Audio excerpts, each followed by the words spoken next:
Hey everyone, and welcome back to the channel. Today, we're diving into the fascinating world of military insignia. Specifically, we'll be looking at the order and layouts of stars on epaulettes, those little shoulder decorations that tell you so much about a soldier's rank and branch of service. We'll be covering several different military departments, showing you how 1, 2, 3, or even more stars can signify vastly different things depending on the uniform.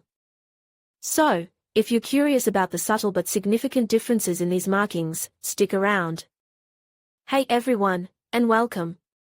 Today we're diving into the fascinating world of military epaulettes, specifically, the order and layout of those all-important stars. It's more intricate than you might think. Let's start with the standard order. Generally, the rank is indicated by the number of stars, and their arrangement follows a pretty consistent pattern. For example, a ONE star general might have a single star centered on the epaulette, while a TWO star general might have TWO stars, one above the other, or side by side depending on the specific military branch and even the country. 3-star generals often have their stars arranged in a triangular pattern, and so on. But remember, this is a general guideline, there are exceptions. The specific arrangement can vary significantly based on the branch of service and even the nation's military traditions. We'll be looking at some specific examples shortly to illustrate this. Now, let's talk about star sizes and layouts. You'll notice that the size of the stars themselves can differ. Sometimes, the size is directly related to the rank, higher ranks might have larger stars. Other times, the size remains consistent regardless of rank, with the number of stars being the primary indicator. The layout, as we've touched upon, is also crucial. The vertical, horizontal, and triangular arrangements we discussed are common, but some branches might use more unique patterns, even incorporating additional design elements around the stars themselves. We'll be showing you some visual examples to clarify this. Next up are petal emblems. These aren't always stars. Many military branches use other emblems, often shaped like petals or other decorative motifs, to denote rank. These emblems can be incorporated alongside stars, or they can replace stars entirely, depending on the specific regulations. The color, material, and even the number of petals can all hold significant meaning, adding another layer of complexity to understanding epaulettes. We'll be exploring several examples of these petal emblems and their significance. Finally, let's delve into the placement nuances for different agencies. This is where things get really interesting.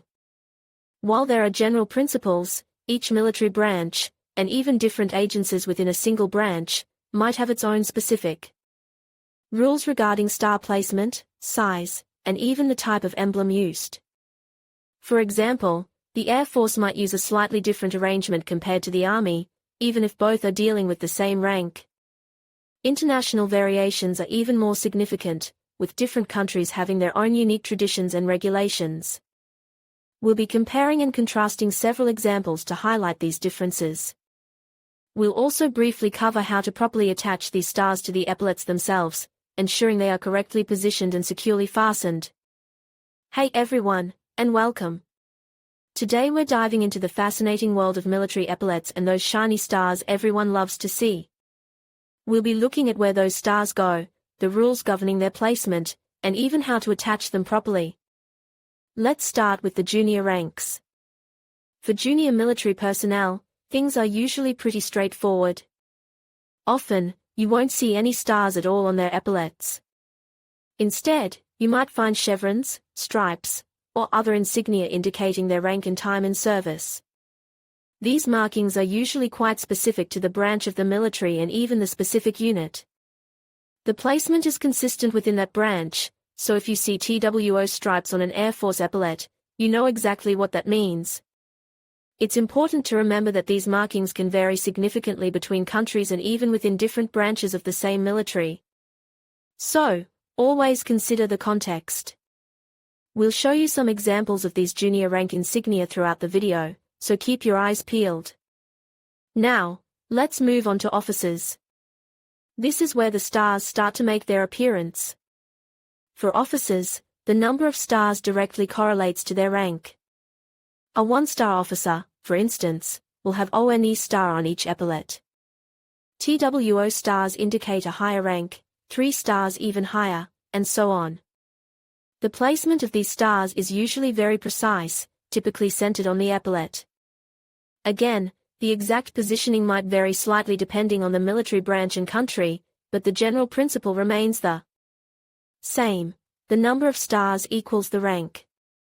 We'll be showing you close-up shots of various officer epaulettes with different star configurations, so you can get a clear visual understanding. Pay close attention to the subtle differences. You might be surprised at how much detail goes into these seemingly simple arrangements. Then we have the senior officers. These are the folks with the really impressive displays of stars. Think 4 stars, 5 stars, you get the idea. The placement remains consistent with the lower ranks, centered on the epaulette. However, the sheer number of stars can sometimes lead to slight adjustments in spacing to ensure they're evenly distributed and look aesthetically pleasing.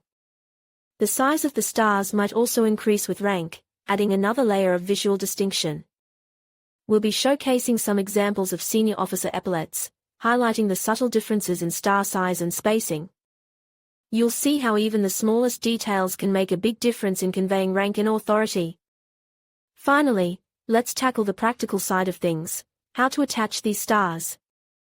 This is often done using a small amount of adhesive, carefully applied to the back of the star. It's crucial to ensure the adhesive is strong enough to hold the star securely in place, but not so strong that it damages the epaulette fabric. Some militaries use specialized stitching techniques to attach the stars, providing a more permanent and secure solution. We'll show you both methods in action, providing clear and concise instructions. Remember, precision is key here. A poorly attached star can look unprofessional and even affect the overall appearance of the uniform. We'll show you the correct techniques to ensure your stars are perfectly placed and securely attached.